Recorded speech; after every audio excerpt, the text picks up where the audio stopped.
कल की क्लास में हम लोगों ने nucleophilic addition reaction of aldehyde and ketone with the elimination of molecule of water, इसमें ये 5 रिएक्शन थी।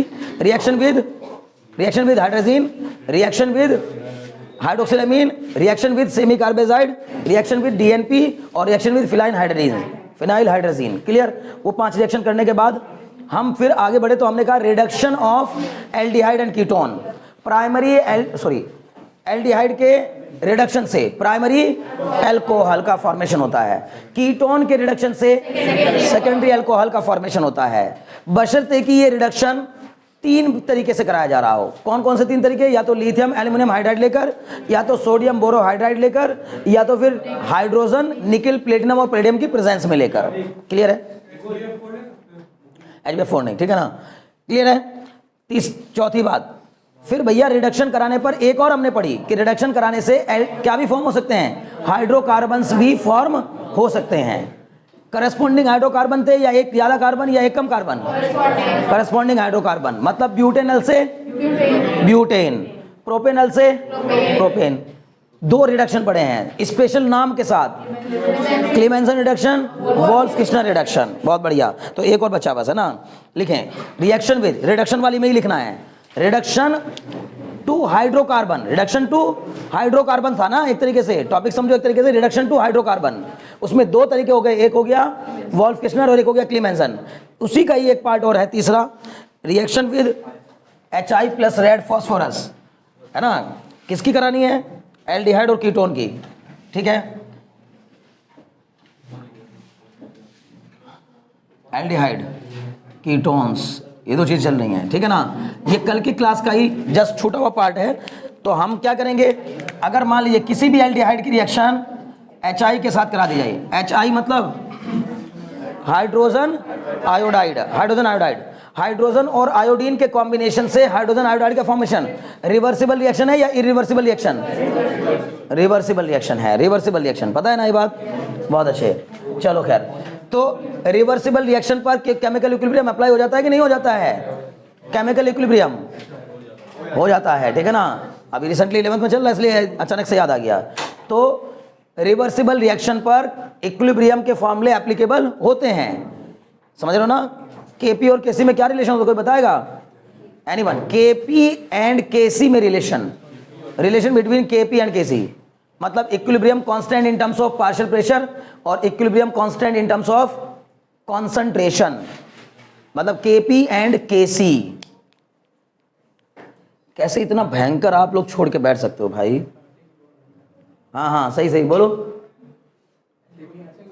हाँ, आए थे केपी और केसी में रिलेशन?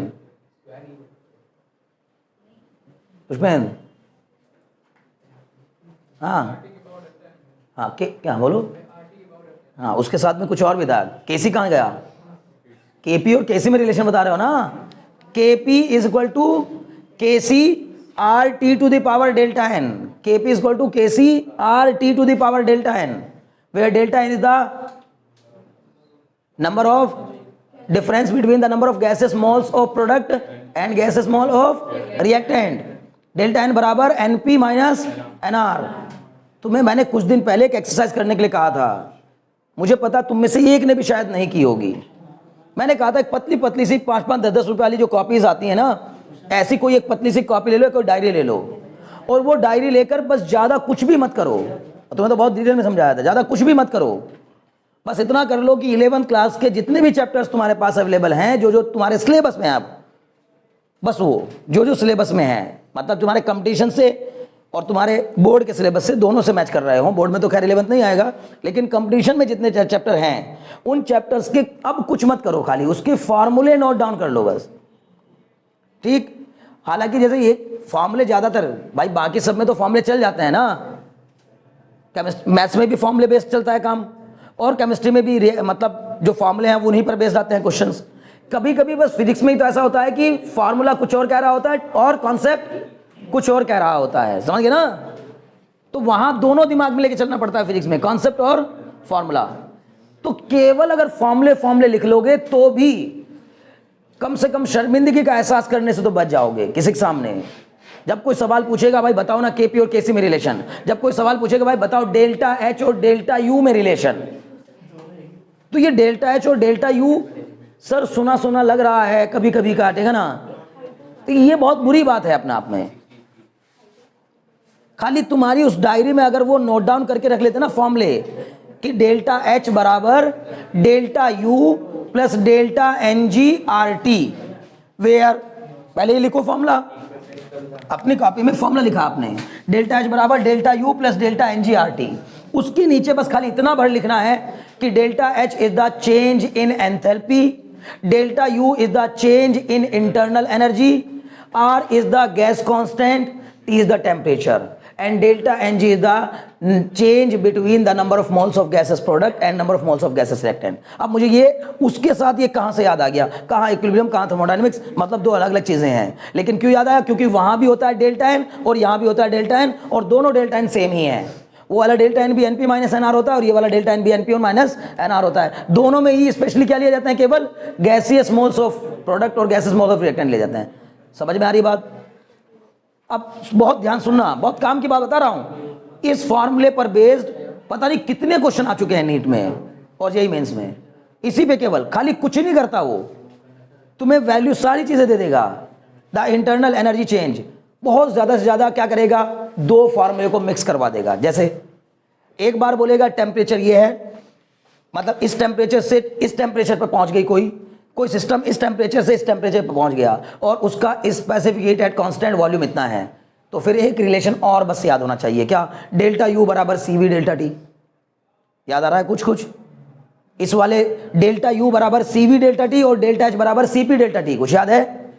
डेल्टा एच बराबर CP delta T, CP is the specific heat at constant pressure, और डेल्टा यू बराबर CV delta T, CV is the specific heat at constant volume. इन दोनों के रिलेशन से हमने क्या प्रूफ किया था, CP minus CV equal to R. अरे भाई दिमाग को यूज करो, मजाक नहीं, कुछ भी नहीं निकलता दिमाग में से, कौन कह रहा निकल जा रहा है? एक दो साल के अंदर अंदर अभी तो पढ़ ही रहे हो ना, पढ़ाई को छोड़ थोड़ा दिया, ब्रेकिंग थोड़ी ना आ गई आपकी कि आप कह रहे हो कि सर मिस हो गया, सब कुछ सब उड़ गया। अरे 5-7 साल तक इतना अच्छे से पढ़ाई करो, कम से कम पढ़ाई छोड़ने के बाद भी 5-6 साल तक दिमाग में रहे चीजें, समझ गए ना? जब पढ़ाई छूट जाएगी ना तब भी उसके बाद भी कुछ सालों तक तो रहे, इतना अच्छे से पढ़ाई करो। समझ में आ रही बात? अब आप खुद सोचो कि अगर मान लो वो आपको ये दे दिया होता तो डेल्टा यू आप निकालते सीवी डेल्टा टी से, डेल्टा एच उसने क्वेश्चन में दे रखा होता, या फिर टेम्परेचर दे रखा होता कि इतने टेम्परेचर पे बताओ, और आर गैस कांस्टेंट हमें पता ही है, डायरेक्ट फॉर्मूला लगा के answer, direct formula based questions. समझ में आ रही है बात? और तो और तुम्हारे साथ तो ये समस्या है कि मैं पूछूंगा चलो बताओ अच्छा हाइब्रिडाइजेशन निकालने के लिए फॉर्मूला यूज करते हैं वो क्या है, जो कि 12th में भी यूज किया हमने, फिर सब के सब गोल हो जाएंगे। सर आप तो ऐसे टाइम पे पूछ रहे हैं कि इस टाइम तो हमारा माइंड ही नहीं वर्क करना शुरू करता है। हाइब्रिडाइजेशन निकालने के लिए क्या फॉर्मूला यूज किया जाता है? हाँ V plus M minus C plus A upon 2, या 1/2 भी ले सकते हैं पहले, 1/2 V plus M minus C plus A. समझ में आई बात ना? ये तो हमने यहां भी यूज किया है। हाँ, किस तरह के कॉम्प्लेक्स को आउटर ऑर्बिटल कॉम्प्लेक्स कहते हैं? sp3d2 टाइप, sp3d2 टाइप, जिसमें d बाहर हो उसको आउटर ऑर्बिटल कॉम्प्लेक्स, और जिसमें d अंदर वाला हो d2sp3 इनर ऑर्बिटल कॉम्प्लेक्स। समझ रहे हो ना? टेट्राहेड्रल के हाइब्रिडेशन क्या होता है? sp3 टेट्राहेड्रल का सिर्फ sp3। समझ गए ना? ठीक, थोड़ा सा मैंने कहा ना, आप अभी भी मैं तुम्हें समझा रहा हूं, बहुत काम की बात बता रहा हूं, बहुत काम की, यकीन मानो मुझे बाद में याद करोगे। समझ गए ना? दुआएं दोगे कि यार अगर कुछ अच्छा हो गया, और हो जाएगा, कुछ भी नहीं हुआ तो कम से कम तुम्हें कॉन्फिडेंस तो आ ही जाएगा कि इस बार भी नहीं तो उस बार सही। थोड़े दिन खर्च करो, थोड़ा समय खर्च करो अपना, 1-2 दिन लगाओ, ठीक है ना? और 1-2 दिन लगा करके सारे चैप्टर्स के फॉर्मूले समराइज करके एक जगह लिखो, फॉर्मूले लिखो सब, कोई भी रिजल्ट पहले चैप्टर खोलो, हर एक चैप्टर के रिजल्ट्स लिखते चले जाओ, हर एक चैप्टर में जो जो टॉपिक हैं, जो जो आपने, इवन अगर ये प्रॉब्लम आपको लग रही है कि सर इतना टाइम मेरे पास नहीं बच रहा, तो पहले 12th पे कर लो, 12th वाला तो अभी काम भी आएगा, तो पहले यही काम 12th पे कर लो। 12th पे करना मतलब जैसे पहला सबसे पहली यूनिट उठाओ इलेक्ट्रोस्टैटिक्स, उसके एक जगह फॉर्मूले लिखने स्टार्ट कर दो, सारे फॉर्मूले जो फॉर्मूला लिख रहे हो उस फॉर्मूले का बस सिंबॉलिक फॉर्म में जो लिखा है आपने उन सिंबल्स के मीनिंग लिख दो कि इसमें ये है, ये चीज़ ये है, ये चीज़ ये है और ये चीज़ ये है। समझ रहे हो ना, मतलब उसका नाम बता दो कि ये क्या है इसमें। जैसे सपोज कर लीजिए कि मैंने आपसे बोल दिया कि भाई फॉर्मूला लिखा, आपने 3 फॉर्मूले लिखे। आपने फॉर्मूला लिखा ई सरफेस, एक फॉर्मूला लिखा ई इनसाइड, एक फॉर्मूला लिखा ई आउटसाइड। याद आना शुरू हो गया होगा फॉर्मूला, लेकिन अभी पूछूंगा तो याद नहीं आएगा, ठीक है, कईयों को। ठीक है, अगर मान लो तुम्हारे पास एक डायरी में कहीं लिखा हो ना, या कहीं एक कॉपी में लिखे हो ये तीनों फॉर्मूले एक जगह, तो जब भी कभी बेकार बैठे हो, टाइम खराब हो रहा है, मन नहीं कर रहा पढ़ने वढ़ने का, खाली वो फॉर्मूले वाली कॉपी खोल के बैठ गए, बस अच्छा खासा रिवाइज हो जाएगा। अच्छा खासा, ये रिवीजन का बेस्ट तरीका होता है, समझ गए ना। तो अब इसको लिखने के बाद ये फॉर्मूले लिख लिए तीनों हमने, इन्हीं के साइड में बस ये करना है कि इसमें ये चीज क्या है। जैसे सपोज करिए इसमें से एक टर्म में तो आएगा स्मॉल आर, एक में आएगा कैपिटल आर और एक में आएगा जीरो। जीरो आएगा क्या, कहां पर, इनसाइड पे जीरो। क्या जीरो, सीधे ही जीरो हो जाएगा, बस ई ही जीरो हो जाएगा। हल्की फुल्की उसकी रीजनिंग साइड में छोटा सा लिख दो, इनसाइड जीरो। क्यों, छोटा सा, बहुत छोटा सा, इनसाइड चार्ज इनक्लोज नहीं होता, बस खत्म। इतना लिख दो, याद रह जाएगा दिमाग में। पेपर में तो, क्योंकि पेपर से पहले कि आप पूरी पूरी कहानी थोड़ी पढ़ेंगे, दिमाग में यही तो याद रखना है सबसे ज्यादा, कि मेन मुद्दा यह है कि होलोस्फीयर के अंदर की ओर चार्ज नहीं होता, सारा चार्ज कहाँ होता है, सरफेस पर होता है। समझ लो ना, इसलिए सर गॉस लॉ लगाते हैं तो जीरो हो जाता है वो। ठीक है, अब ये पता रहना चाहिए बस कि स्मॉल आर क्या है और कैपिटल आर क्या है। स्मॉल आर है सर आउटर वाला और कैपिटल आर है सर सरफेस वाला। समझ में आ रही बात ना। हमने रेडियस ऑफ स्फीयर को कैपिटल आर लिया था और पॉइंट कहीं भी लाई करे तो उसके लिए जनरल डिस्टेंस को स्मॉल आर लिया था। समझ गए। फिर फॉर्मूले में कहीं लिखा lambda upon 2 pi epsilon nought R, तो पता होना चाहिए कि सर लैम्डा क्या है, आर क्या है। इतने भर से मजाक नहीं कर रहा, कंपटीशन में खास तौर से, क्योंकि कंपटीशन में बच्चे कोई डेरिवेशन नहीं आएंगे ना, वहां तो न्यूमेरिकल आएंगे ना, तो वहां तो ये फॉर्मूले ही तो काम देंगे। ठीक है, चलो तो अब, और ये जो केमिस्ट्री की रिएक्शन चल रही है इनको ऐसे ही याद करना शुरू करो जैसे बताता जा रहा हूं कि भाई आपको ये रिएक्शन से नहीं रट्टे मारनी है।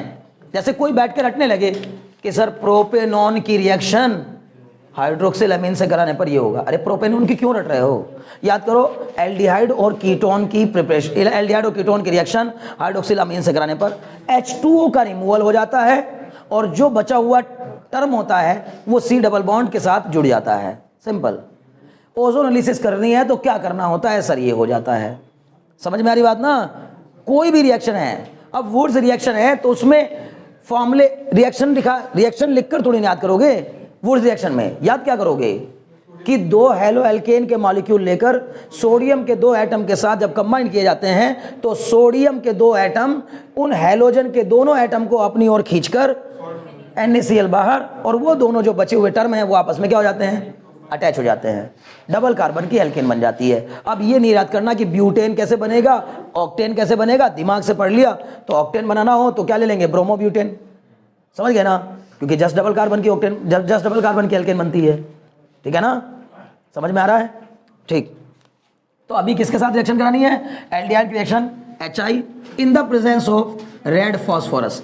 तो रेड फॉस्फोरस की प्रेजेंस में जब रिएक्शन कराते हैं तो ये जस्ट करस्पॉन्डिंग क्या बन जाती है, एल्केन, करस्पॉन्डिंग एल्केन क्या बन जाएगा, CH3 साथ में क्या होगा, H2O प्लस आयोडीन वेपर बाहर आ जाएगी। ठीक है ना, H2O प्लस आयोडीन।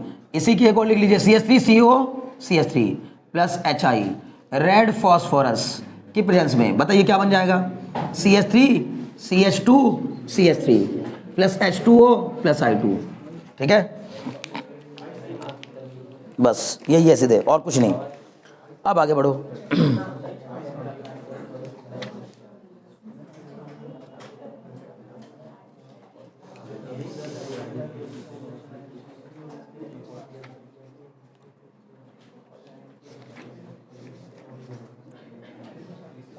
हो गया, बड़े बहुत अच्छे। इसमें ज़्यादा रिएक्शन लिखने की जरूरत नहीं है, ये कोई भी बनाओगे तो हो जाएगा। पेंटेनल की कराओगे क्या बन जाएगा, पेंटेन। इसका मतलब कुल मिला जुलाकर एल्डिहाइड और कीटोन से हाइड्रोकार्बन बनाने के 3 तरीके हमारे पास।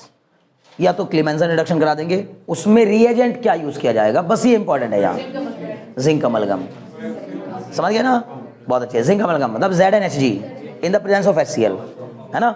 दूसरा क्या था, वॉल्फ किर्शनर रिडक्शन। तो वॉल्फ किर्शनर रिडक्शन में सर 4 हाइड्रोजन के एटम लेते हैं, नेसेंट हाइड्रोजन, नेसेंट हाइड्रोजन के 4 एटम लेंगे, किसके प्रेजेंस में, NH2 NH।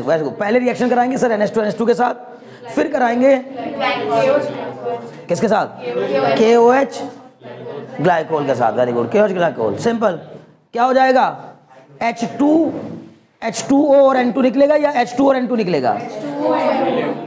एक प्रोसेस में वाटर, दूसरे प्रोसेस में नाइट्रोजन निकल जाएगा सर, जो बचेगा वो आपका एल्केन होगा। करस्पॉन्डिंग बनेगा, तीनों में कैसे बनेगा, करस्पॉन्डिंग बनेगा। क्लियर हो गया, बहुत अच्छे। नेक्स्ट डालिए, ठीक है ना। चलिए नेक्स्ट लिखिए, रिएक्शन विद एल्कलीज। इसके बीच में हो सकता है एक और दो दूसरे टाइप की रिएक्शन लिखवाई मैंने, जो 7 टाइप लिखवाए थे उनमें रिएक्शन विद एल्कलीज बाद में लिखवाया होगा शायद, पर पहले करेंगे इसको, ठीक है ना। रिएक्शन विद एल्कलीज, ठीक है ना, मिटा इसको। हाँ 6 नंबर पे कोई बात नहीं, पहले इसको पढ़ते हैं। रिएक्शन विद एल्कलीज, एल्कलीज के साथ रिएक्शन, बहुत ध्यान दीजिएगा। रिएक्शन विद एल्कलीज, क्या होता है एल्कलीज, मतलब बेस, बहुत बढ़िया। तो रिएक्शन विद एल्कलीज को हमें पढ़ना है, और इसी में सबसे पहले जो रिएक्शन आती है वो क्या आती है, एल्डोल कंडेंसेशन, ठीक है। लिखें, रिएक्शन विद एल्कलीज ब्रैकेट में लिखेगा एल्डोल कंडेंसेशन, एल्डोल कंडेंसेशन, ठीक है।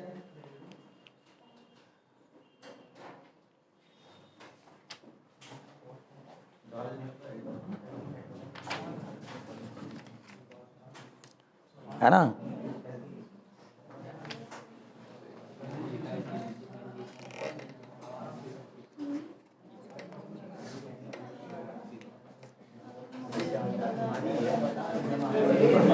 लिखें एल्डोल कंडेंसेशन लिखिए, ठीक है। थोड़ा सा इसके बारे में लिख लेना जरूरी है, ठीक है।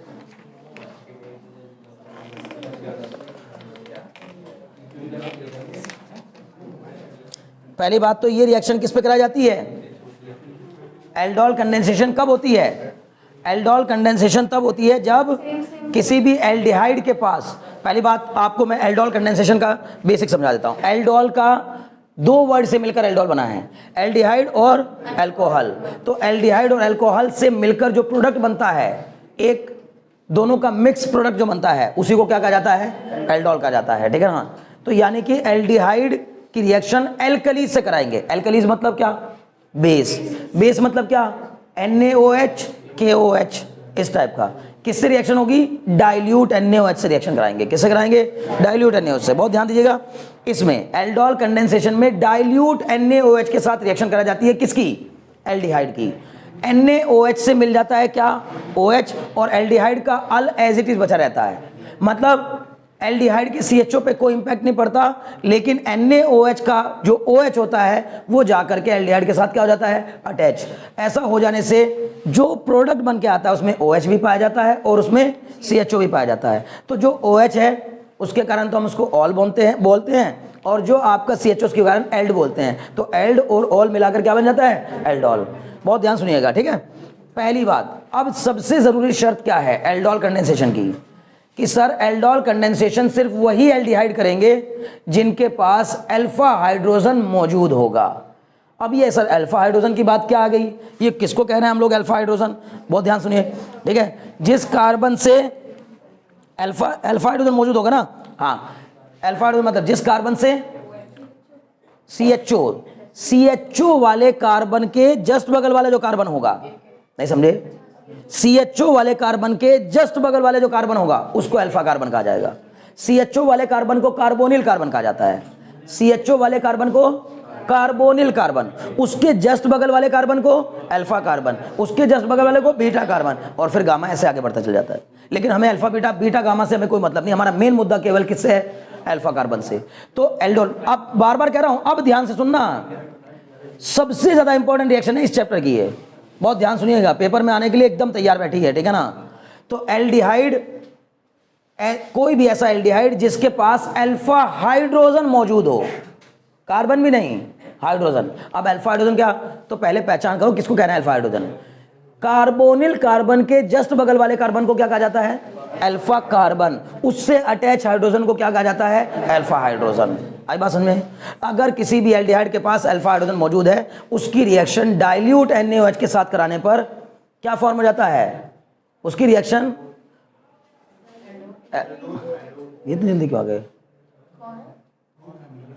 चलो चलो, है ना, उसकी रिएक्शन किसके साथ कराने पर? अच्छा सॉरी, डाइल्यूट NaOH के साथ रिएक्शन कराने पर एल्डिहाइड की क्या हो जाएगा? एल्डोल का फॉर्मेशन हो जाएगा। कैसे होगा उसको भी समझ लेते हैं। चलो पहले रिएक्शन समझते हैं, बाद में इसका कहानी समझाऊंगा, है ना, ताकि आपके लिए थोड़ा सा आसान हो जाए। अच्छा, कितने मॉलिक्यूल लेकर करानी होगी? एल्डोल के 2 मॉलिक्यूल लेकर, एल्डिहाइड के 2 मॉलिक्यूल लेकर डाइल्यूट NaOH की प्रेजेंस में उनको आपस में कंडेंस कर देते हैं। ठीक है ना, NaOH का OH नहीं लेना, बल्कि क्या करेंगे? ध्यान सुनो, एल्डिहाइड के 2 ऐसे एल्डिहाइड जिनके पास अल्फा हाइड्रोजन मौजूद हो। चलो बताओ मुझे, फॉर्मल्डिहाइड पर अल्फा हाइड्रोजन मौजूद है कि नहीं है? नहीं है। इसका मतलब पहली बात तो यही कंफर्म होगी कि फॉर्मल्डिहाइड एल्डोल कंडेंसेशन नहीं करेगा। फॉर्मल्डिहाइड में एल्डोल कंडेंसेशन नहीं होगा। ठीक है जी, बहुत अच्छे। तो सबसे पहली बात, एल्डिहाइड की रिएक्शन किसके साथ कराने पर, वापस रिपीट कर रहा हूं, एल्डिहाइड की रिएक्शन अपने ही जैसे किसी एल्डिहाइड के साथ कराने पर ये दोनों एल्डिहाइड आपस में कंडेंस हो जाते हैं in the presence of dilute NaOH। और कैसे होते हैं चलो उसको समझते हैं। ठीक है ना, देखिए, अच्छा क्या एसिटल्डिहाइड पर अल्फा हाइड्रोजन होगा? एसिटल्डिहाइड पर अल्फा हाइड्रोजन मौजूद होगा? हाँ सर होगा। तो एसिटल्डिहाइड का फॉर्मूला देखिए कुछ ऐसा, CH3CH डबल बॉन्ड O, यही तो होता है, CH3CH डबल बॉन्ड O। अब इसी के साथ मैंने रिएक्शन कराई इसी के दूसरे भाई की, क्या लेकर? ध्यान दीजिएगा, HCH2CHO। क्या ये और ये 2 अलग अलग चीजें हैं? नहीं। इसको क्या कह सकते हैं आप?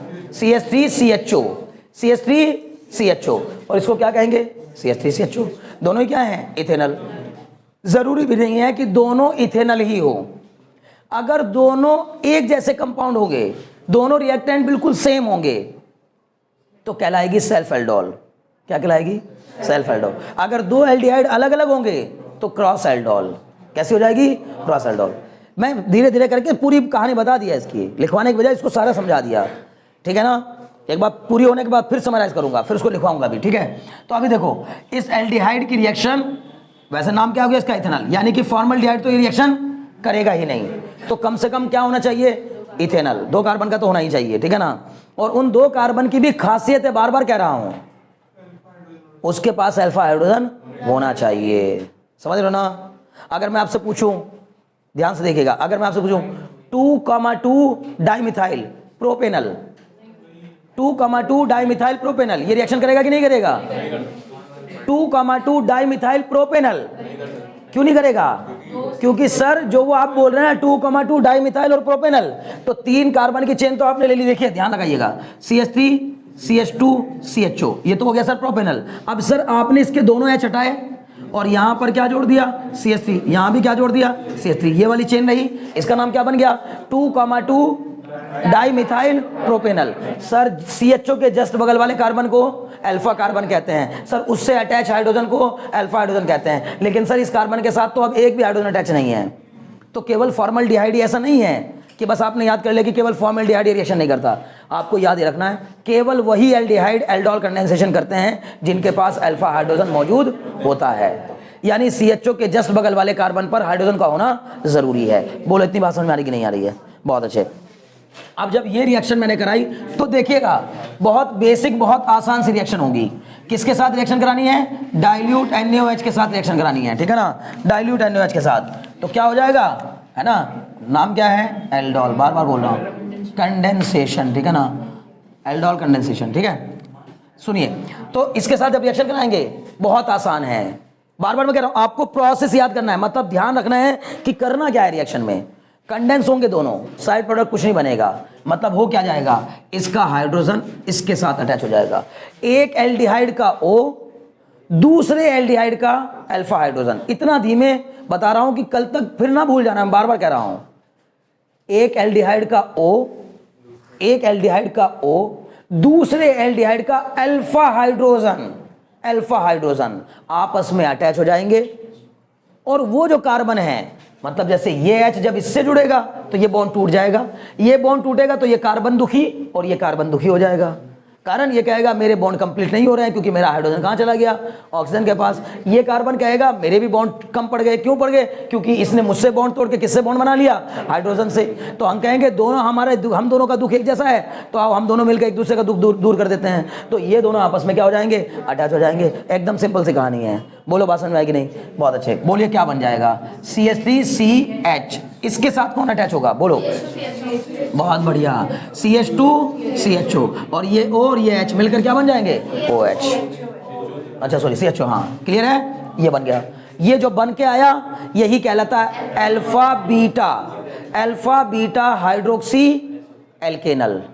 नहीं समझे, अल्फा बीटा या बीटा हाइड्रोक्सी, केवल बीटा हाइड्रोक्सी भी कह सकते हैं। कारण CHO के जस्ट बगल वाले कार्बन को अल्फा कार्बन, उसके जस्ट बगल वाले कार्बन को बीटा कार्बन, तो इसको कहा जाता है बीटा हाइड्रोक्सी एल्केनल या बीटा हाइड्रोक्सी एल्डिहाइड। नहीं समझे भाई, यही तो हुआ बीटा। अभी एल्डिहाइड है कि नहीं है, ये है सर। और एल्डिहाइड में और अल्कोहल में किसको ज्यादा प्रेफरेंस दी जाती है, एल्डिहाइड को। तो इसलिए इसका नाम क्या रहेगा, बीटा हाइड्रोक्सी एल्डिहाइड। मुझे पूरी उम्मीद है बात समझ में आ रही होगी। ठीक है, नाम क्या बना, जो प्रोडक्ट बन के आया उसका नाम क्या बना, तो हम कहेंगे सर उसका नाम हो जाएगा 1 2 3 4, सर ये हो जाएगा 3 हाइड्रोक्सी ब्यूटेनल। बोलो बात समझ में आएगी नहीं, 3 हाइड्रोक्सी ब्यूटेनल। किसके साथ रिएक्शन करा रहे थे, इथेनॉल के साथ रिएक्शन करा रहे थे। बोलो समझ में आया कि नहीं आया। वापस पूरा, अब देखो इतनी देर की कहानी ये तुम्हारे लिए होता है, मैंने तुम्हें इसको समझाया 15 मिनट में, आपको इसको याद करना सिर्फ 2 मिनट में, सिर्फ 2 मिनट के लिए तैयार करना। क्या क्या क्या बेसिक बातें हैं। सबसे पहली बात, एल्डोल कंडेंसेशन करने के लिए एल्डिहाइड के कितने मॉलिक्यूल चाहिए, 2 मॉलिक्यूल। दोनों सेम हो जरूरी नहीं है, लेकिन फिलहाल हम कौन सा वाला कर रहे हैं, दोनों सेम वाला ही कर रहे हैं। इसको सेल्फ एल्डोल कहा जाता है। समझ में आ रही बात ना। तो कहने का मतलब यह है सेल्फ एल्डोल मतलब वो खुद में ही एल्डोल कर रहा है, एक जैसे 2 मॉलिक्यूल आपस में एल्डोल कंडेंसेशन कर ले रहे हैं, तो सेल्फ एल्डोल। 2 अलग अलग किस्म के एल्डिहाइड आपस में कंडेंसेशन करें तो क्रॉस एल्डोल। समझ गए ना। तो इसका मतलब एल्डोल कंडेंसेशन के लिए एल्डिहाइड के 2 मॉलिक्यूल चाहिए। किसकी प्रेजेंस में रिएक्शन होती है, डाइल्यूट NaOH, मतलब रिएक्शन विद एल्कली है ये, रिएक्शन विद एल्कली। अच्छा, हम यहां पर रिएक्शन विद एल्कली कह रहे हैं, इसका मतलब है कि NaOH जो है वो इस रिएक्शन में एज ए रिएजेंट या एज ए कैटलिस्ट यूज हो रहा है या एज ए रिएक्टेंट यूज हो रहा है, नहीं रिएक्टेंट ही होता है। जब इसकी पूरी मैकेनिज्म अगर करवाई जाती तो ये जो NaOH है ये इनिशिएट करता है रिएक्शन को, यही NaOH जो होता है ना वो ये इनिशिएट करता है रिएक्शन को। लेकिन आपको मैं बार बार कह रहा हूं 1% भी उस तरफ नहीं जा रहा है, ना तो इसकी मैकेनिज्म कभी आएगी ना आई है इससे पहले कभी, क्योंकि ये खुद ही इतना बड़ा, इसमें कई सारे क्वेश्चन बन जाते हैं। ठीक है ना। तो आपको करना क्या है, बस इतना याद रखना है कि एल्डिहाइड, 2 एल्डिहाइड जब डाइल्यूट NaOH की प्रेजेंस में आपस में रिएक्शन करते हैं तो वो आपस में कंडेंस हो जाते हैं, लेकिन उनके कंडेंस कराने में यही हेल्प करता है। बोलो बात समझ में आ रही कि नहीं। ठीक है, कंज्यूम होने का मतलब ये वापस फिर से मिल जाएगा, रिएक्शन करवाएगा फिर निकल आएगा बाहर, और ये रिएक्शन क्या क्या करता रहेगा, अब कंटिन्यू करता रहेगा। नहीं कैटलिस्ट नहीं, कैटलिस्ट का काम तुम नहीं समझे। कैटलिस्ट का मतलब है वो रिएक्शन में पार्टिसिपेट ही नहीं करता, केवल रेट ऑफ रिएक्शन को बढ़ाता है। और कोई चीज रिएक्शन में पार्टिसिपेट करके खुद को बचा के बाहर ले आए तो रिएक्शन में पार्टिसिपेट तो किया उसने, लेकिन जिनकी रिएक्शन हो के 2 लोग आपस में भिड़ गए, तुमने वो रिएक्शन करवाई, आपस में उनकी रिएक्शन कराई, वो दोनों भिड़ते रहे, तुम निकल के आराम से चले आए बचा के अपने आप को। कुछ बात समझ में आ रही ना। आपने पार्टिसिपेट भी किया फिर भी आप बच के निकल आए। ऐसे भी तो रिएक्टेंट होते हैं, ये ऐसे वाले रिएक्टेंट जो रिएक्शन में वापस क्या मिल जाए, अगर कोई चीज वापस रिएक्शन में मिलती रहे। जैसे जनरली चेन रिएक्शंस जो होती हैं, समझ ना, जो चेन रिएक्शंस होती हैं उनमें क्या होता है, उनमें यही होता है कि चेन बनती कैसे चली गई, पहले इसने इसके साथ रिएक्शन की। जैसे मान लीजिए आपकी न्यूक्लियर फ्यूजन वाली रिएक्शंस होती हैं, तो एक न्यूट्रॉन निकला, उसने आगे वाले को इनिशिएट किया, फिर उससे जो न्यूट्रॉन निकले उन्होंने आगे वाले को तोड़ा, फिर उनसे जो न्यूट्रॉन निकले उन्होंने आगे, समझ गए ना। तो यानी कि रिएक्शन होती जा रही है फर्दर। क्लियर है। ओके चलो इधर ध्यान लगाओ। अभी इस पे ध्यान दो फिर आप कुल मिला जुलाकर कि बनाना कैसे है। मुझे पूरी उम्मीद है बात समझ में आ रही होगी। अगर तुमने मुझे ये वाली रिएक्शन करके दिखा दी तो मैं समझूंगा तुमने मेरी बात को समझा। CH3CH2CHO, फिर CH3CH2CHO, ठीक है ना, CH3CH2CHO, इसकी रिएक्शन आपस में करानी है in the presence of dilute NaOH। ठीक है ना। करिए, क्या करेंगे,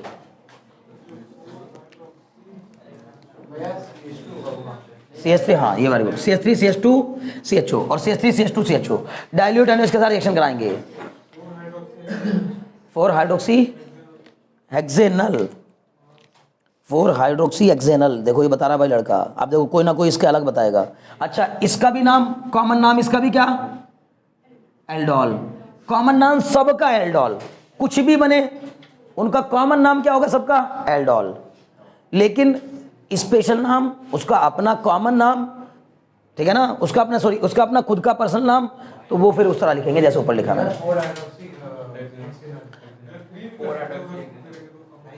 4 हाइड्रोक्सी हेक्सेनल। वंशिका तुम क्या कहना चाहते हो? चलो ठीक है, और कोई बताएगा भाई?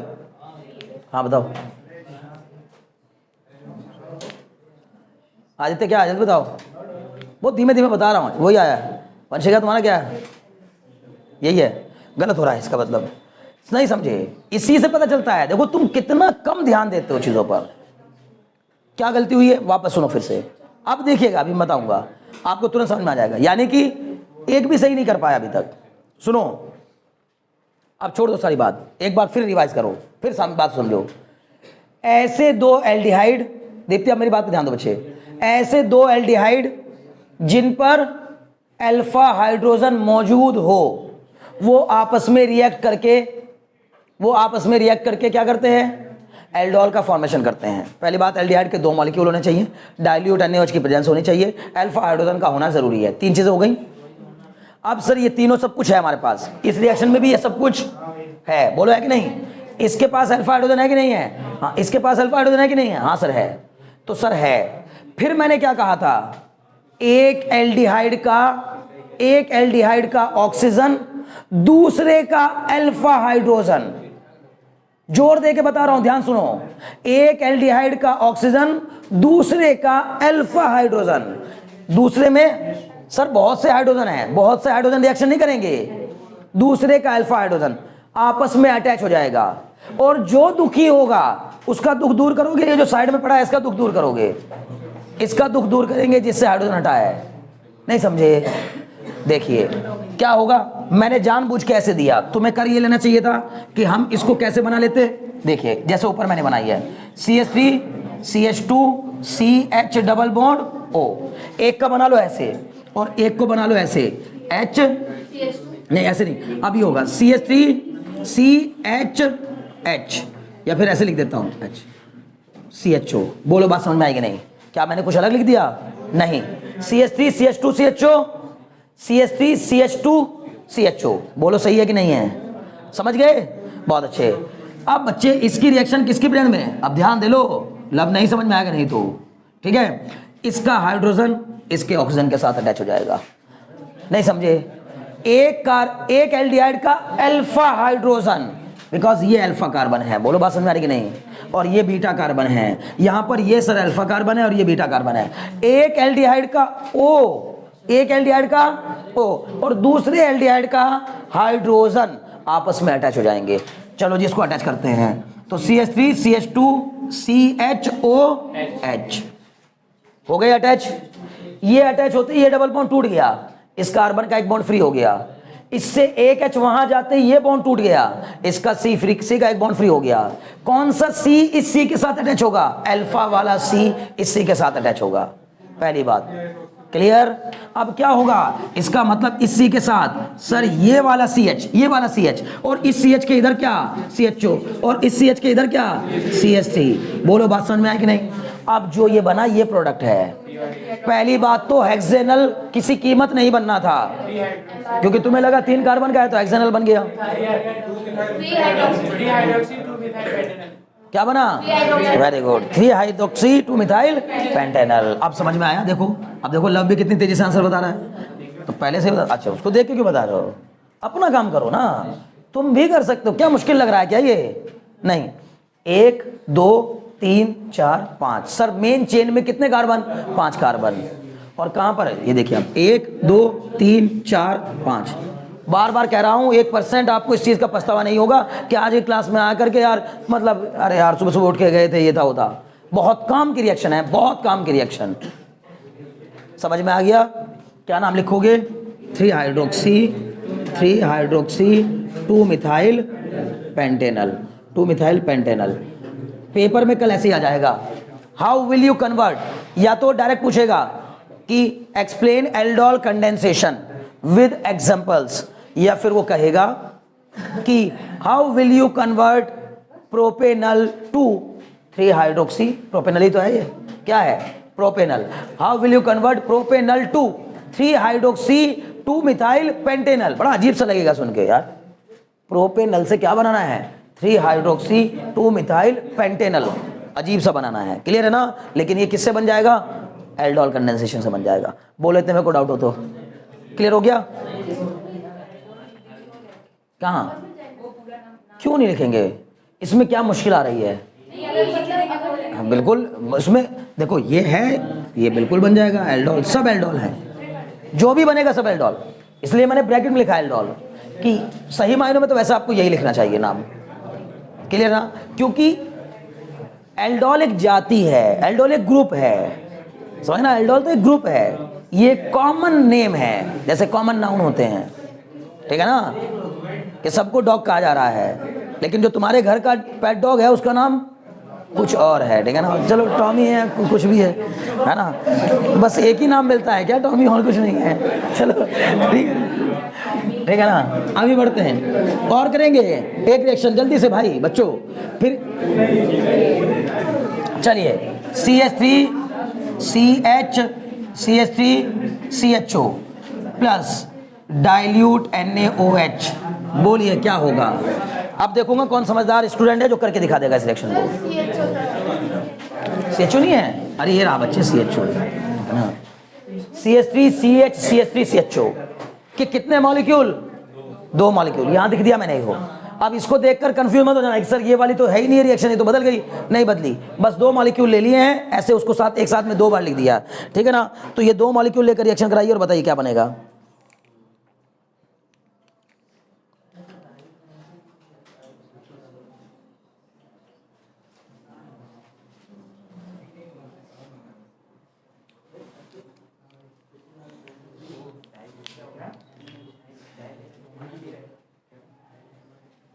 जल्दी करो, जल्दी है ना, थोड़ा सा, कहीं ऐसा ना हो कि हम इसी पे लटक के रह जाएं।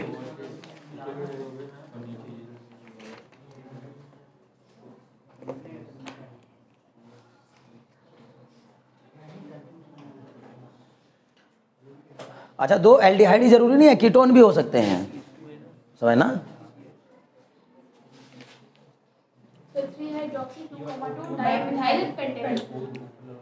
ये बना, क्या बना दोबारा, 2,2,4 ट्राइमिथाइल, इनका ट्राइमिथाइल आ रहा है, हाँ बहुत बढ़िया, वो ज़्यादातर लोगों का वही आ रहा है, ठीक है। क्या कर रहे हो, बहुत बुरी बात है ये, बबीता नहीं समझ में आया क्या, अभी समझो, अभी समझो, फिर से समझो। देखो कितनी बार समझा रहा हूँ, सूर्य प्रताप तुम अगर दोबारा तुमसे कह दूं यहाँ खड़े होकर समझा दो तो समझा देना, ठीक है।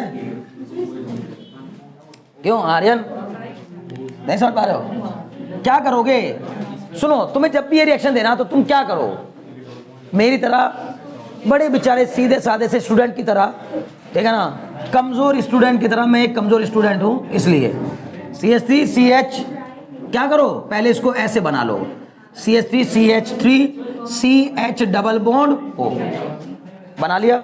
दूसरे वाले को कैसे लिख लो सर, उसका अल्फा H बाहर निकाल के लिख लो, उसका अल्फा H, बताओ इसमें अल्फा H कहाँ है नंदनी, अल्फा H कौन सा है, ये वाला H है ना, ये वाला H अल्फा H है, ध्यान दो ध्यान, हाँ में हाँ मत मिलाया करो, है ना। वाला कौन सा H है अल्फा H, ये वाला H है अल्फा H। CHO के जस्ट बगल वाले कार्बन को अल्फा कार्बन, उससे अटैच हाइड्रोजन को अल्फा हाइड्रोजन। जाके एक बार ना लेक्चर देखना रिपीट करके, कहोगे यार वाकई में एक ही बात को कितनी बार गाते हैं भैया, हद ही कर देते हैं, एक ही बात को 20-20 बार गा रहे हैं कि अल्फा कार्बन किसे कह रहे हैं और अल्फा हाइड्रोजन किसे कह रहे हैं, फिर भी गलतियां कर रहे हो। ये है अल्फा हाइड्रोजन। तो इस वाले हाइड्रोजन, इसको यहीं रखो, इसको यहीं रखो, इस हाइड्रोजन को कहाँ कर लो, बाहर कर लो, और ये क्या हो गया CH3, फिर ये क्या हो गया यहाँ पर CHO। इसकी रिएक्शन कराओ डाइल्यूट NaOH की प्रेजेंस में, क्या हो जाएगा, इसका H इसका O आपस में अटैच कर दो, जो बनेगा बस वो बना दो। क्या बनेगा, CH3 CH3, फिर ये यहाँ पर CH है, फिर ये CHOH। नहीं समझे, हो गया, इसका O और इसका H आपस में अटैच, क्या बन गया CHOH। पकड़ पा रहे हो कि नहीं। अब इस C के नीचे कौन अटैच हो जाएगा, इस वाले C का ये बॉन्ड, बच्चे वहां चला गया ना, ये बॉन्ड टूट गया है। जब ये बॉन्ड टूट गया तो कार्बन के 3 बॉन्ड हो गए। चौथा बनाने के लिए हमने क्या करा, इस वाले कार्बन के साथ बॉन्ड बनाया, इसके साथ। क्यों इसके साथ बनाया, सर इसके तो पहले से 4 पूरे हैं, इसके तो पहले से 4 पूरे हैं, सर इसके भी पहले से 4 पूरे हैं, कमी किसके पास है, इसके पास, तो यही तो अटैच होगा। तो इसका मतलब इसके साथ कौन अटैच हुआ, ये वाला C। इस C के इधर कौन है CHO, इस C के इधर कौन है CH3, इस C के इधर कौन है CH3। ये तुम्हें बहुत बेकार सा लग रहा होगा देख के, सर इसका नाम लिखने में मुझे दिक्कत आएगी। अब इसको मैं अच्छा करके लिख देता हूँ, देखो कितना अच्छा है ये, तुम्हें देख कैसा लग रहा है, बस खाली CH3 CH, फिर यहाँ CH3, फिर यहाँ ये CHOH, फिर इसके साथ ये यहाँ C, इसके साथ यहाँ CHO, ये इधर क्या CH3, और ऊपर भी क्या CH3। ये है ऊपर वाला, कहो ये ऐसे लटका के बनाओ। लटका के क्यों बना रहा हूं, मैं तो आपको ये समझाने के लिए बना रहा हूं कि बच्चों ये C ना यहां जुड़ेगा, इससे अटैच होगा ऐसे, पूरे के पूरे, इस पूरे गुच्छे को उठाओ, ऐसे पकड़ो, इस खूंटी पे लटका दो, बस खत्म। नहीं समझे, क्लियर हो रहा ना। अब जो बना वो ये है सही मायनों में। अब इसकी नेमिंग जब करोगे तो सर ये चेन ली जाएगी, बोलो बात समझ में आएगी नहीं। और सर कहां से काउंटिंग होगी, सर यहां से काउंटिंग होगी, 1 2 3 4 5। समझ में आ गया, क्या नाम हो जाएगा, 3 हाइड्रोक्सी 2,2,4 ट्राई मिथाइल पेंटेनल। ठीक है ना, बहुत बढ़िया, ठीक है, 3 हाइड्रोक्सी 2,2,4 ट्राई मिथाइल पेंटेनल। मुझे पूरी उम्मीद है कि बात समझ में आ गई होगी, ठीक है ना। पहले मैंने रिएक्शन समझाई, अब लिख पाता हूँ, एक बार अब लिखिए, ठीक है ना। अच्छा एक और रिएक्शन करा लेते हैं, नहीं क्योंकि सारी एल्डिहाइड की हो गई ना, कीटोन की भी हो सकती हैं, एल्डिहाइड और कीटोन दोनों रिएक्शन करेंगे, लेकिन अभी करवाएंगे सब। अभी पहले एक बार एक और करा लूँ बस, फिर उसके बाद सारी कराऊंगा। देखो CH3 C double bond O CH3। पहली बात बताओ, इस कीटोन के पास अल्फा हाइड्रोजन मौजूद है या नहीं है? पक्का सोच लो, दो हैं। कितने अल्फा हाइड्रोजन मौजूद हैं, 6। वेरी गुड, 2 नहीं कहना है, 2 अल्फा कार्बन मौजूद हैं, 6 अल्फा हाइड्रोजन मौजूद हैं। इस वाले में कितने अल्फा हाइड्रोजन मौजूद हैं, 1, सिर्फ 1 अल्फा हाइड्रोजन, समझ गए ना, 1 अल्फा कार्बन। अगर यहीं एक और ये H भी ना होता, यहाँ CH3 होता और यहाँ भी CH3 होता, तो ये रिएक्शन नहीं होती फिर, समझ गए, पक्का, बहुत अच्छे।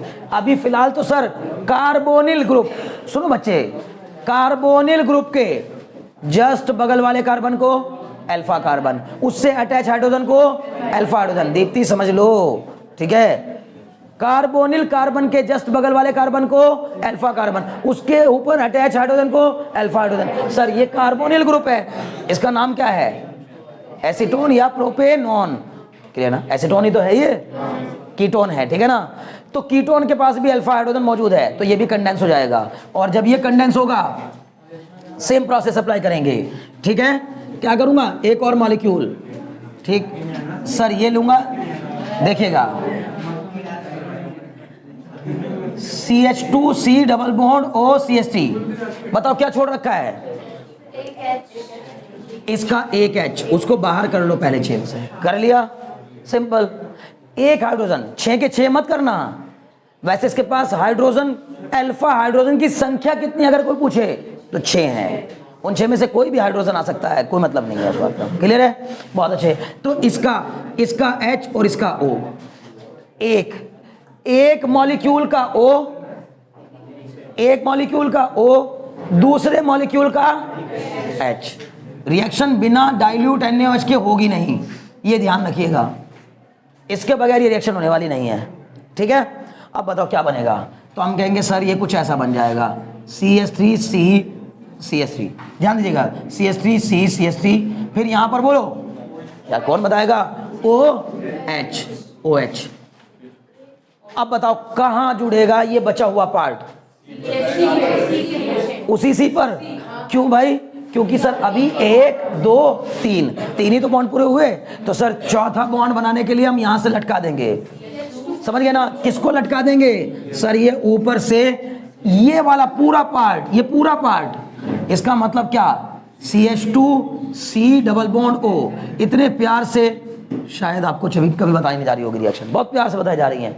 बोलो बात समझ में आ रही कि नहीं? एल्डोल अब कभी नहीं निकलेगा दिमाग से अगर जरा सा भी ध्यान देके बैठे आप क्लास में यहाँ, ठीक है? अब जो बना उसका नाम बताएंगे।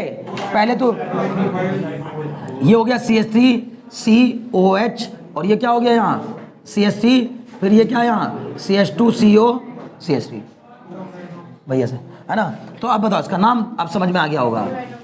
4 हाइड्रोक्सी 4 मिथाइल पेंटेन 2-on। समझ गए ना? बहुत बढ़िया। 4 हाइड्रोक्सी 4 मिथाइल पेंटेन 2-on। क्या गजब! इसका भी नाम एल्डोल ही है, जाति एक ही है इनके सब की। बात समझ में ना? ये सब के सब एक कॉमन, वो तो एक ग्रुपिंग नेम है, ग्रुप नेम है उनका, एल्डोल। क्लियर है? जैसे आप सभी का नाम एलिब्रॉइट है, समझ में आ गई बात ना? सब के सब क्या हैं? एलिब्रॉइट। लव भी एलिब्रॉइट है, अविनाश भी एलिब्रॉइट है, समझ ना? एलिब्रॉइट्स वो सबके लिए हो जाता है, एक अकेले के लिए एलिब्रॉइट। क्लियर है ना? तो आपका एक ग्रुप नेम क्या है? एलिब्रॉइट, ठीक है ना? बायोलॉजिकल नेम नहीं है, ठीक है ना? चलो, पाइसम सटाइवम नहीं है ना? हाँ। राना टिग्रीना भी नहीं है। तुम लोग ये सब याद करते हो ना? राना टिग्रीना, राना टिग्रीना किसका होता है? मेंढक का है राना टिग्रीना। ये सांप का होता है? पक्का? और सांप का?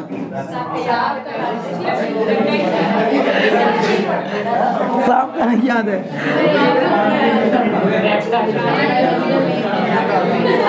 सर उतना ही पढ़ते हैं जितने की जरूरत है, बस। ऐसा क्यों? चलो करो, है ना? अच्छा पढ़ो पढ़ो, चलो कोई बात नहीं। बस 2 ही मुझे याद रहता है, राना टिग्रीना और पायसम सटाइवम। वो मटर के पौधे का होता है ना? चलो अब बताओ इसका अच्छा क्या होगा, है ना? अब इसका नाम तो समझ में आ गया भाई बच्चे मेरे प्यारे। इसका नाम हो जाएगा 4 hydroxy 4 methyl pentane 2-on, pentane 2-on, ठीक है ना? Pentane 2-on। बस एक बात और समझो, सही मायनों में रिएक्शन करनी आपको आ गई, बस आपको पेपर में कैसे लिखना है वो लिखना है अब, ठीक है? तो एल्डोल कंडेंसेशन के 2 टाइप लिखवाने हैं मुझे। पहले सेल्फ एल्डोल लिखिए, और ये जो मैंने सारे एग्जांपल दिए किसके ही थे? सेल्फ एल्डोल के थे। अभी हमने क्रॉस एक भी नहीं किया, अभी करेंगे क्रॉस, ठीक है ना? लेकिन पहले सेल्फ एल्डोल को लिख लो, क्योंकि पेपर में कभी कभी ये लिखने के लिए आ जाती है। तो ऐसे लिखिए हेडिंग डाल के, self aldol condensation, self aldol condensation, ठीक है ना? सेल्फ एल्डोल कंडेंसेशन लिखिए। This is an important reaction based on self aldol condensation. This is an important reaction based on the acidity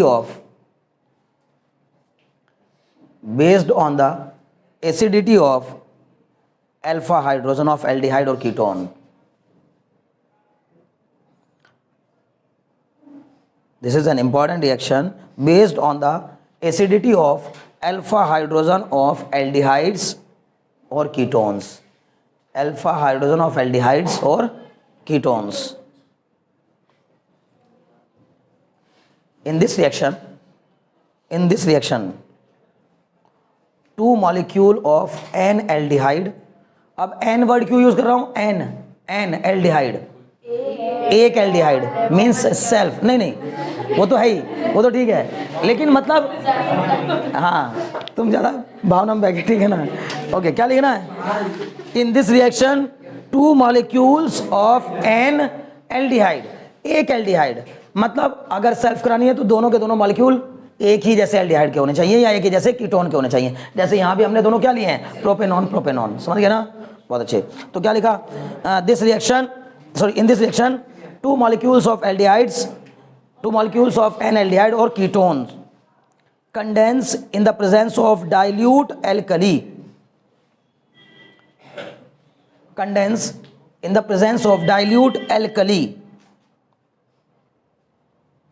bracket में लिख लीजिएगा dilute NaOH कॉमा BaOH का whole twice, या तो dilute NaOH लो और छोड़ो तुम बस dilute NaOH ही याद करना, ब्रैकेट में लिख लो खाली dilute NaOH, dilute NaOH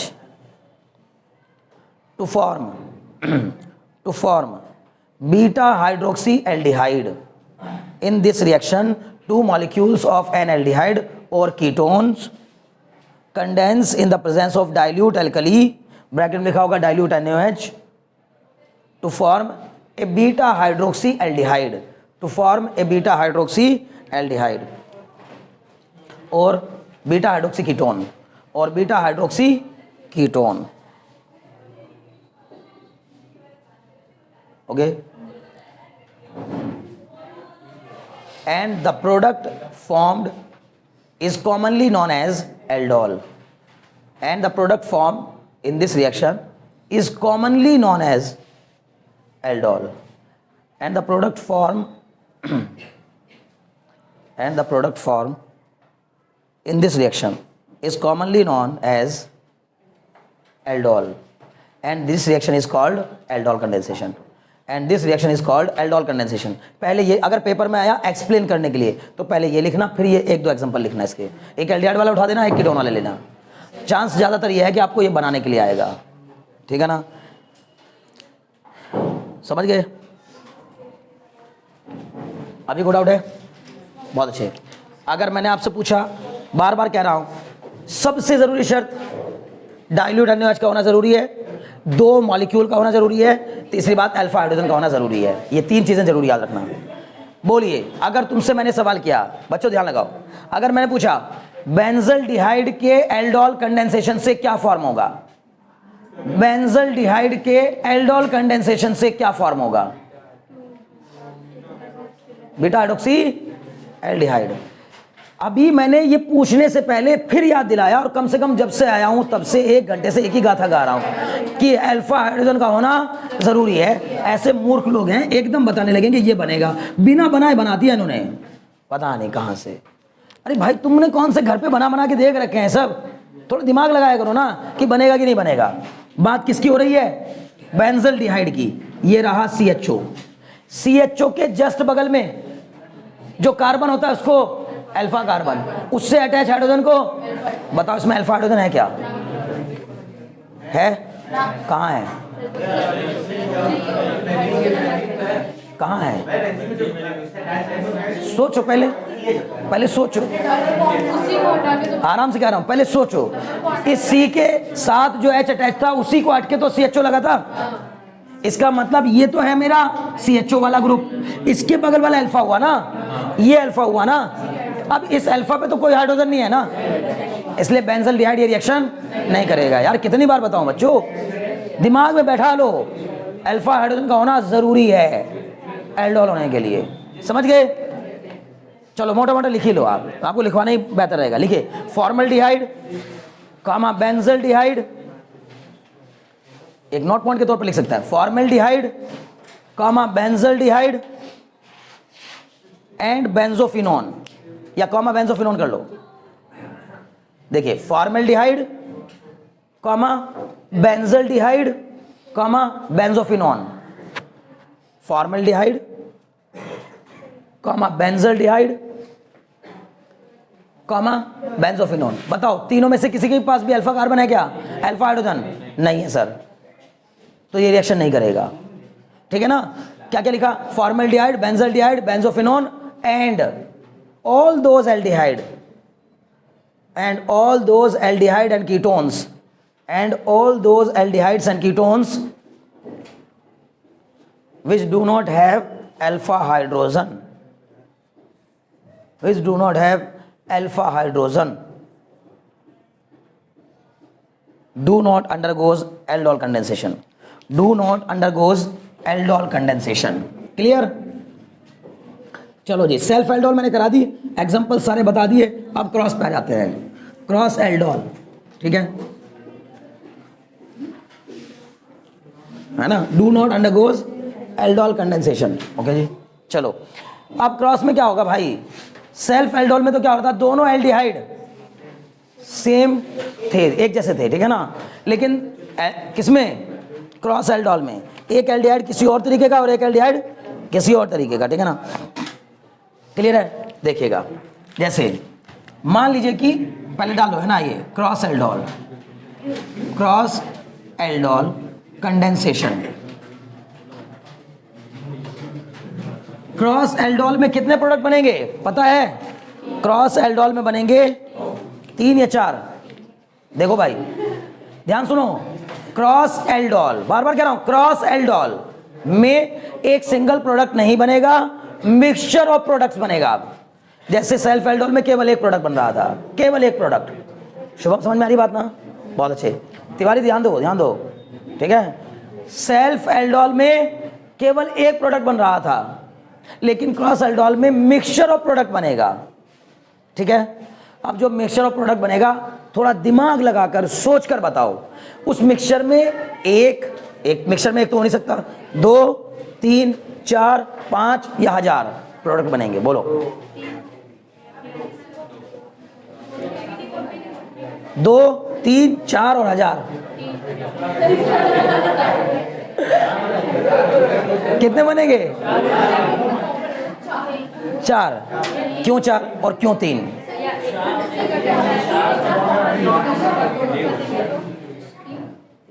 तीन, वो 4 बता रही है। देखो 4 कैसे गिनवाएंगे पता नहीं, बोलो 4 कैसे बताओ। अरे तुक्का मार रही हो, बुरी बात। हाँ बच्चे बताओ, देखो सुनो, हाँ अगर दोनों एल्डिहाइड लेंगे तो सिर्फ 2 बनेंगे, नहीं, चाहे दोनों एल्डिहाइड लो, चाहे दोनों की एक एल्डिहाइड लो, एक कीटोन लो, और चाहे दोनों कीटोन लो, नहीं दोनों कीटोन से तो क्या सेल्फ एल्डोल हो जाएगी, या दोनों कीटोन अलग अलग ले लो, अलग अलग तो भी क्रॉस हो जाएगी। हमेशा 4 प्रोडक्ट बनेंगे। कितने प्रोडक्ट बनेंगे, 4। तुम दिमाग क्यों नहीं लगाते हो? सुनो, जब आप 2 अलग अलग किस्म, सुनो भाई, अब जब आप 2 अलग अलग किस्म के एल्डिहाइड को आपस में अटैक क्या करोगे, रिएक्ट कराने की कोशिश करोगे, तो उनमें कभी कभी क्या भी होगी, जैसे जब हम वुड्स और वुड्स फिटिंग, उसमें 3 बनते थे, क्लियर ना, लेकिन इसमें क्या बनेंगे, 4। बार बार कह रहा हूं, उसकी संभावना क्यों बढ़ गई वो भी बताता हूं, अभी बता रहा हूं ना, सब परेशान मत हो। कैसे, हम कहेंगे भैया कभी कभी ये होगा कि दोनों एक जैसे एल्डिहाइड आपस में टकरा जाएंगे और कहेंगे चलो आपस में कंडेंस हो जाते हैं, तो सेल्फ एल्डोल वाला भी एक प्रोडक्ट बनेगा। मतलब मान लीजिए कि आपने लिया एक इथेनॉल और एक लिया प्रोपेनॉल, एक लिया इथेनॉल, मैं यहां तो समझाऊंगा तो बहुत आसानी समझ में आ जाएगा, लेकिन मैं चाहता हूं वहां से पहले ऐसे समझ में आ जाए। एक इथेनॉल लिया और एक प्रोपेनॉल, तो 2 इथेनॉल अगर आपस में टकराए, उनकी आपस में क्या हो गई, बात बन गई, तो वो आपस में कंडेंस होकर के क्या बना लेंगे, एल्डोल। 2 प्रोपेनॉल एक दूसरे से टकरा गए, उन्होंने कहा यार कहां इधर उधर चक्कर में पड़ेंगे, चलो आपस में एल्डोल कर लेते हैं, तो एक और एल्डोल। 2 इथेनॉल से एक, 2 प्रोपेनॉल से एक। इथेनॉल का O, प्रोपेनॉल का H, एक एल्डोल, और प्रोपेनॉल का O और इथेनॉल का H, एक एल्डोल। नहीं समझे, कितने हो गए, 4। जब हमें 2 इथेनॉल में एल्डोल करानी है तो किसी का भी O किसी का भी H ले लो, कोई दिक्कत नहीं है, क्लियर है। 2 प्रोपेनॉल में एल्डोल करानी है, किसी का भी O किसी का भी H ले लो, नहीं समझे। लेकिन जब इथेनॉल और प्रोपेनॉल में करा रहे हो तो अब इनमें वार्तालाप होगी, भाई मैं O दूंगा तुम H देना। दूसरा, एक बार क्या हुआ, एक बार समझौता हुआ कि इथेनॉल ने O दिया, प्रोपेनॉल ने H दिया, तो एक बार वार्तालाप में मामला कुछ और सेट हो गया, मामला ये सेट हो गया कि प्रोपेनॉल देगा O और इथेनॉल देगा H। आई बात समझ में, इसलिए कितने प्रोडक्ट बनेंगे, 4 प्रोडक्ट बनेंगे। अब बात समझ में आ गई। वुड्स में ऐसा नहीं होता था, ठीक है ना, मतलब वो वुड्स फिटिंग जिसमें 2 अलग अलग अनसिमेट्रिक लेते थे, ठीक है ना। ओके चलो आते हैं यहाँ पर कहानी, ठीक है। अब देखो मान लो कि मैंने लिया एक CH3CHO प्लस और एक लिया CH3CH2CHO, इन दोनों की रिएक्शन कराई किसके साथ, डाइल्यूट NaOH के साथ। बार बार कह रहा हूं ध्यान दीजिएगा। तो इससे बनेंगे 4 प्रोडक्ट, वो जो 4 प्रोडक्ट बनेंगे उनको मैं यहां दिखा रहा हूं, ठीक है ना, 4 प्रोडक्ट। ऊपर की तरफ मैं लिख रहा हूं कौन से वाले, ऊपर की तरफ लिखूंगा सेल्फ एल्डोल वाले, वहां मैं प्रोडक्ट लिखूंगा, समझाऊंगा यहां, समझाऊंगा यहाँ, ध्यान दीजिएगा। कैसे भाई, इसका एल्डोल तो पता ही है यार, कैसे करोगे? CH3 नहीं, अब हम क्या कहेंगे, इसको A इसको B, मान लिया मैंने 4 बनेंगे, छोड़ो किस किस टाइप के, AA टाइप प्लस, मतलब समझ रहे हो ना, यहाँ लिखता हूँ AA टाइप BB टाइप, ठीक है ना, AA टाइप और BB टाइप। यहाँ बनेगा क्या, AB टाइप और यहाँ बनेगा क्या, BA टाइप। नहीं समझे? क्लियर हो गया? बहुत अच्छे। अब AA टाइप वाला पहले देखते हैं। AA टाइप, तो AA टाइप में क्या हो जाएगा, इसको लिखूंगा CH3CHO और फिर इसको लिखूंगा क्या, HCH2CHO, इसका H और इसका O आपस में अटैच हो जाएंगे। क्या बनेगा प्रोडक्ट, साइड में बना के देख लेना, आप रफ में बना के देख लेना, वहां पे डायरेक्ट लिखना, ठीक है। ये बन जाएगा सर CH3CHOH और इसी के साथ CH2CHO, तो एक प्रोडक्ट तो ये बन गया CH3CHOH CH2CHO। बोलो समझ में आया कि नहीं? ये कौन सा हुआ, AA टाइप, दोनों इथेनॉल ने आपस में एल्डोल कर लिया, एल्डोल कंडेंसेशन कर लिया। क्लियर? देखो ना बच्चे, AA टाइप है ये। क्लियर? अब सर BB टाइप बना लेते हैं। BB टाइप मतलब CH3CH2 CH double bond O, फिर प्लस CH3CHHCHO। नहीं समझे? इसका H इसका O, क्या बन जाएगा प्रोडक्ट, CH3CH2CHOH। लव, बहुत बुरी बात, बहुत बुरी बात, ठीक है ना, ध्यान लगाओ इधर, CH3CHO। देखिए जरा कुछ ऐसा बनेगा क्या, आराम से देख लो, समझ में आ रहा है? बहुत बढ़िया। तो इस प्रोडक्ट का नाम यहाँ लिख दिया, मतलब ये प्लस ये क्या बनेगा, CH3CH2। बार बार कह रहा हूँ, जिसको ना है बेफिक्र होकर पूछ लेना, क्योंकि 1 घंटा अगर हमने एक रिएक्शन पे निकाला है ना आज, तो उसका मतलब ये आ जानी चाहिए, ठीक है। 1 मिनट बस बच्चे, बताओ पहले वाले में क्या कंफ्यूजन है? हाँ नहीं CH3CHO कहाँ? हाँ बच्चे लिखा है मैंने, ये 2 कार्बन का है और ये 3 कार्बन का है, एक इथेनॉल है एक प्रोपेनॉल है। अभी सेल्फ एल्डोल करा रहे हैं इथेनॉल की, अभी करेंगे ना तीसरे वाले में। अरे भाभी 4 प्रोडक्ट बनाएंगे, तुम कहाँ सो रही थी उस समय जब बता रहा था कि AA बनेगा? हाँ सुन लिया, तो फिर अभी मैंने AA टाइप बनाया। दोनों कौन मिल गए, दोनों इथेनॉल मिल गए आपस में, ठीक है। अभी हमने AA बनाया, अभी 2 बने हैं, केवल AA टाइप और BB टाइप। मतलब अभी तक तो समझो सेल्फ ही हुई है, अभी तक तो सेल्फ ही हुई है। असलियत में क्रॉस अब होगी। कब होगी क्रॉस? जब इसका लेंगे O और उसका लेंगे H, A का लेंगे O, B का लेंगे H, समझ गए ना। फिर B का लेंगे O और A का लेंगे H, ठीक है। बहुत बढ़िया, चलो बताओ, ये दोनों समझ में आ गए? पक्का? चलो थर्ड भी यहाँ बता देता हूँ। थर्ड छोड़ो, इसी का यहाँ देखेगा, CH3CH double bond O plus CH3CHHCHO। बताओ नंदिनी, बात समझ में आ रही क्या मैंने क्या लिखा? अब की बार मैंने 2 अलग अलग लिए हैं, एक इथेनॉल और एक प्रोपेनॉल। क्लियर है? तो इसका बच्चे लेंगे O और इसका लेंगे H, ये दोनों आपस में अटैच हो जाएंगे। क्या बन जाएगा? हम कह रहे हैं सर ये बन जाएगा CH3CHOH और फिर यहाँ पर क्या अटैच हो जाएगा, CH, उसके नीचे क्या, CH3 और इधर क्या, CHO। बोलो बात समझ में आई कि नहीं? पक्का? बहुत बढ़िया। तो ये कुछ ऐसा प्रोडक्ट बनेगा CH3CHOH, सर ये CH3CHO। नाम आप जान ही रहे होंगे, इसका नाम क्या हो जाएगा, 3-हाइड्रोक्सी-2-मिथाइल ब्यूटेनॉल, 3-हाइड्रोक्सी-2-मिथाइल ब्यूटेनॉल। उसका नाम भी आप लिख लोगे, नाम तो सबके लिख लोगे, अब कोई मसला तो नहीं है। बहुत अच्छे। अब आ जाएंगे जी सर, एक बार फिर यही लिया, CH3CH डबल बॉन्ड O, फिर प्लस क्या, CH3CHH। नहीं हाँ ठीक, ओके, बात समझ लो, कोई बात नहीं।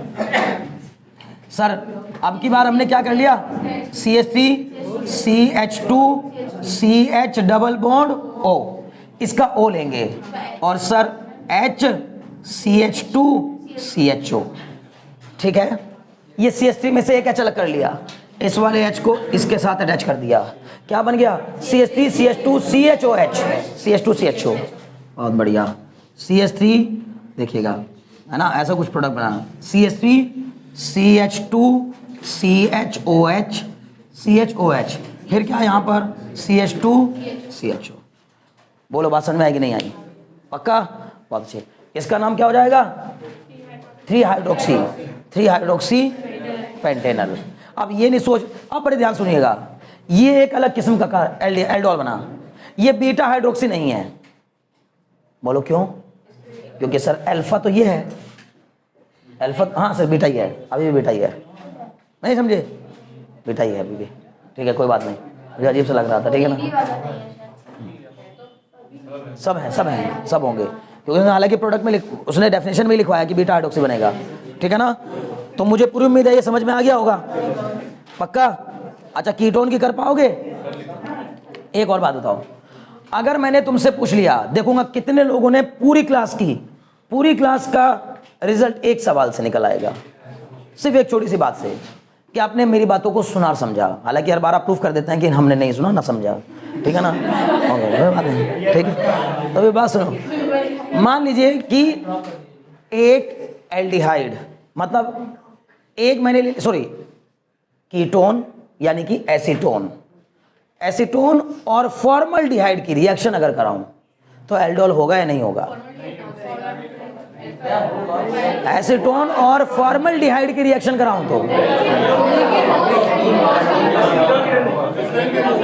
बार बार कहता हूं, हमेशा इस दिमाग और आंख ऊपर वाले ने इसलिए दी है कि कानों का यूज सिर्फ सुनने के लिए कर रहा है, सुनकर फिर मनन करने के लिए इसका यूज करना है। मनन करने के लिए क्या? मनन मतलब चिंतन, मनन चिंतन, बैठकर सोचो। मैंने कहा एक कीटोन और एक फॉर्मल्डिहाइड, एक एसीटोन और एक फॉर्मल्डिहाइड, यस सर रिएक्शन हो जाएगी, कारण क्रॉस हो जाएगी। क्रॉस कैसे होगी? लेकिन इसमें प्रोडक्ट एक ही बनेगा, इसमें प्रोडक्ट 4 नहीं बनेंगे। कारण क्योंकि सर फॉर्मल्डिहाइड की सेल्फ एल्डोल नहीं हो सकती, कीटोन की हो सकती है, हाँ वो हो सकती है, 2 बनेंगे, एक तो कीटोन की सेल्फ एल्डोल से, और एक कीटोन का H, कीटोन का स्पेशली H, और किसका? फॉर्मल्डिहाइड का वो तो लिया जा सकता है ना उसका, समझ गए? क्योंकि उसके पास अल्फा हाइड्रोजन नहीं, तब तो मजबूर है बेचारा रिएक्शन करने के लिए, लेकिन कोई उसको ऐसा मिल जाए, वो भी बड़ा उतावला हो रहा है। अपनी बिरादरी के सब लोगों को एल्डिहाइड, सारे एल्डिहाइड को, फॉर्मल्डिहाइड और बेंजल्डिहाइड दोनों परेशान हैं, सबको रिएक्शन करते देख रहे हैं, खुद दुखी हो रखे हैं। तो ये भी अपना रास्ता ढूंढ लिए कि चलो एक काम करते हैं, किसी ऐसे के पास पहुंचते हैं जिसके पास अल्फा हाइड्रोजन हो, दोनों फॉर्मल्डिहाइड होगी तो नहीं होगी, यानी सेल्फ एल्डोल नहीं होती। फॉर्मल्डिहाइड, बेंजल्डिहाइड, बेंजोफिनोन की सेल्फ एल्डोल नहीं होती है, लेकिन इनके अगर किसी के साथ क्रॉस कराना चाहें तो क्रॉस हो जाती है। बोलो बात समझ में आ रही कि नहीं? अब बताओ मैंने गलत तो नहीं कहा था कि मैं एक क्वेश्चन पूछूंगा उसी से पता चल जाएगा, और आप हर बार ये प्रूफ कर देते हो, ठीक है ना? अच्छा तुमने बोला ना, ठीक है, चलो ठीक है, ध्यान लगाओ, कोई बात नहीं, बात समझ में आ गई ना? श्योर? मुझे लगता है आज के लिए इतना काफ़ी है। एल्डोल तक ही रखो, क्रॉस एल्डोल और एल्डोल, ये दोनों बहुत कायदे की हमने सीख ली। उससे पहले एक रिएक्शन और देखी, कल की क्लास में जरूर, नहीं अब इसमें डिफाइन की जरूरत नहीं है, वैसे आप करना चाहो तो कर लोगे, खुद से भी लिख सकते हो। मेन मुद्दा यही है, ये बनाना आना चाहिए। कैसे करोगे? अगर ऐसा हुआ भी, मान लो आपको करना है, डिफाइन करना है, उसी डेफिनेशन में क्या बदलोगे? In cross aldol condensation there will be 4 probability. किसमें? सेम बनेगा उससे क्या? हाँ अगर कुछ इस तरह का ले लिया तुमने बन जाएगा, वो अलग चीज़। वही कहा ना, इसीलिए तो क्या कह रहा हूँ, अब सुनो मेरी बात ध्यान से नैन्सी, यही तो बताना चाह रहा हूँ मैं सबसे, कि मैंने तुम्हें बता दिया, मैंने लिखवा दिया, मोटा लिखवाया बाकायदा किताब में, कॉपी में आपकी, formaldehyde does not undergoes this reaction. लेकिन बच्चे बात सेल्फ एल्डोल की चल रही थी उस समय, ठीक है? दूसरी बात, सेल्फ एल्डोल पर भी क्यों सोच रहे हो कि सेल्फ एल्डोल में ऐसा नहीं करता? ऐसा क्यों रट्टे मार रहे हो? ऐसे सोचो ना यार, जब अल्फा हाइड्रोजन नहीं होगा तो भाई किसके साथ रिएक्ट करेगा? लेकिन अगर एक भी आपने किसी एक मॉलिक्यूल में O की प्रेजेंस और किसी एक मॉलिक्यूल में अल्फा हाइड्रोजन की प्रेजेंस आपने ला दी तो रिएक्शन हो जाएगी। बोलो बात समझ में आएगी नहीं? पक्का? बहुत अच्छी है। तो आज के लिए केमिस्ट्री में इतना काफ़ी है, नेक्स्ट क्लास में मिलेंगे, ठीक है ना?